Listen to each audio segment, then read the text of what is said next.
அமெரிக்க அதிபர் ட்ரம்பை பார்த்து மோடி அஞ்சுவதாக சபாநாயகர் அப்பாவு தெரிவித்துள்ளார்.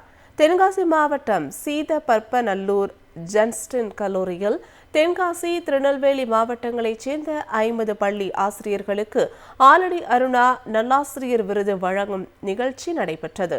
விழாவில் சிறப்பு விருந்தினராக கலந்து கொண்டு உரையாற்றிய சபாநாயகர் அப்பாவு, நாட்டின் பொருளாதாரம் பிரதமரை சுற்றியுள்ள 50 நபர்களை சுற்றிதான் இருப்பதாகவும் 16 லட்சம் கோடி ரூபாய் கடனை அவர்களுக்காக தள்ளுபடி செய்துள்ளார் என்றும் விமர்சித்தார்.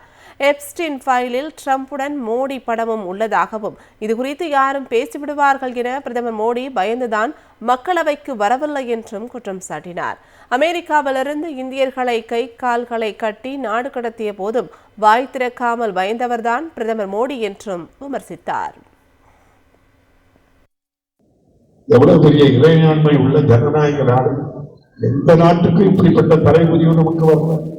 இவருடைய ஆட்சியில் வந்து விசா இல்லாம, பாஸ்போர்ட் இல்லாம அமெரிக்கா சென்றவர்கள் இவர் கண் முன்னால் கையையும் காலையும் கட்டி பொருட்களை ஏற்றி வருகின்ற விமானத்திலே தூக்கி போட்டு இந்தியாவுக்கு நீ சொல்றாங்க, காய் காலை கட்டக்கூடாது, நான் விமானம் அனுப்பி நான் என்னுடைய இந்தியனை நான் திரும்ப அழைத்துக் கொள்வேன் என்று சொல்வதற்கு கூட தைரியம் இல்லையா அல்லது பயந்திருக்கிறாரா? அவர் அமெரிக்காவில் இருக்கும்போது இந்த சம்பவம் நடக்கும். எவ்வளவு கொடுமை! அமெரிக்க அதிபர் ட்ரம்பை பார்த்து மோடி அஞ்சுவதாக சபாநாயகர் அப்பாவு தெரிவித்துள்ளார்.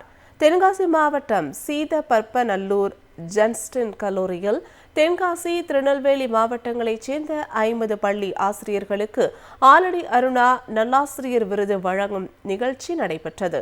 விழாவில் சிறப்பு விருந்தினராக கலந்து கொண்டு உரையாற்றிய சபாநாயகர் அப்பாவு, நாட்டின் பொருளாதாரம் பிரதமரை சுற்றியுள்ள 50 நபர்களை சுற்றிதான் இருப்பதாகவும் 16 லட்சம் கோடி ரூபாய் கடனை அவர்களுக்காக தள்ளுபடி செய்துள்ளார் என்றும் விமர்சித்தார்.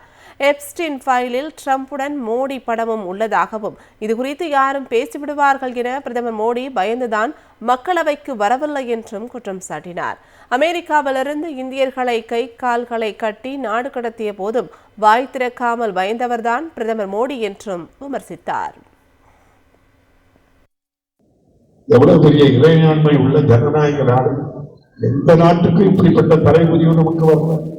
இவருடைய ஆட்சியில் வந்து விசா இல்லாம, பாஸ்போர்ட் இல்லாம அமெரிக்கா சென்றவர்கள் இவர் கண் முன்னால் கையையும் காலையும் கட்டி பொருட்களை ஏற்றி வருகின்ற விமானத்திலே தூக்கி போட்டு இந்தியாவுக்கு நீ சொல்றாங்க, காய் காலை கட்டக்கூடாது, நான் விமானம் அனுப்பி நான் என்னுடைய இந்தியனை நான் திரும்ப அழைத்துக் கொள்வேன் என்று சொல்வதற்கு கூட தைரியம் இல்லையா அல்லது பயந்திருக்கிறாரா?